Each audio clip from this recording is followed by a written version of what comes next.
জন্মজয়ন্তী উৎসবে মঞ্চে। Hello guys, welcome back to my new another video. তো গাইজ, এই ভিডিওটা ছিল 25শে বৈশাখের, বাট আমার কিছু হেলথ ইস্যুর জন্য এই ভিডিওটা না এডিট করতে পারলাম না পোস্ট করতে পারলাম। যাই হোক, বেশি কিছু না বলে ভিডিওটা স্টার্ট করা যাক। তো গাইজ, 25শে বৈশাখ বলে বাট অনেক গরম ছিল, তাই কলেজ ইউনিফর্মে এসে পড়লাম। যাই হোক, আমরা যখন আসলাম তখন প্রোগ্রাম স্টার্ট হয়নি, পুরো খালি ছিল, কয়েকজন শুধু ছিল। তো যাই হোক, চলো প্রোগ্রাম স্টার্ট পর্যন্ত ওয়েট করি। তো গাইজ, যাই হোক, ওয়েট করতে হয়নি, প্রোগ্রাম স্টার্ট হয়ে গেল ফাইনালি। বাট অনেক খিদা পেয়ে গেল ফার্স্টেই, কারণ কিচ্ছু খেয়ে আসিনি। তো গাইজ, এখানে আমাদের কলেজের কয়েকটা ডিপার্টমেন্টের এইচওডি অ্যান্ড রিটায়ার্ড কয়েকজন টিচার, আরও অন্য কলেজ থেকেও আসা কয়েকটা টিচারেরকে ফুলন গামছা দিয়ে সম্মান জানানো হচ্ছিল। আর এই যে আমাদের so beautiful, so elegant vice principal Sumita madam, এই ম্যামটা আমার মানে সবচেয়ে ফেভারিট ম্যাম।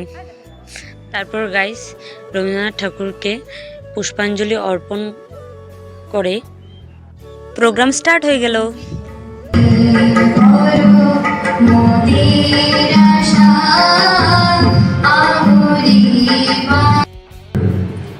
আজিৰ এই ৰবীন্দ্ৰ জয়ন্তী উৎসৱৰ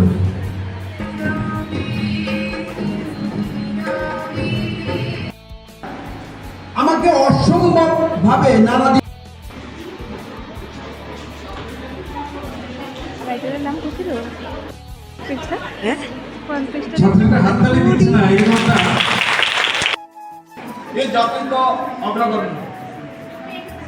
তো গাইস, এদিকে মিষ্টির বাক্স খুলতে দেখে আমার যেন খিদা আরো বেশি লেগে গেল।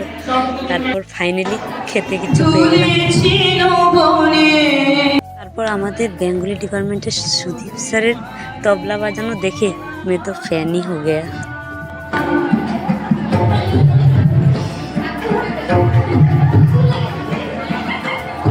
তো গাইস, এই যে দেখছো, যিনি ভাষণ দিচ্ছেন ইনি আমাদের ভাইস প্রিন্সিপাল সুমিতা দেবনাথ ম্যাডামের মা।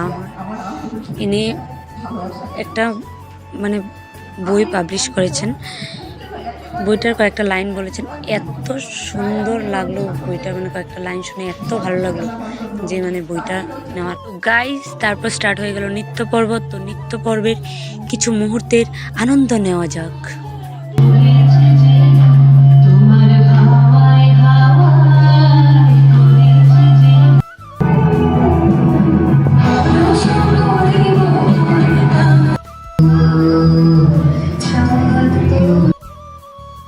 গাইস, মধ্যপ্রদেশে একটু বেশি আগুন লেগে গেল। কি ভাবছো? পেটের কথা বলছি। তো ভিডিওটা এতটুকুই রইলো।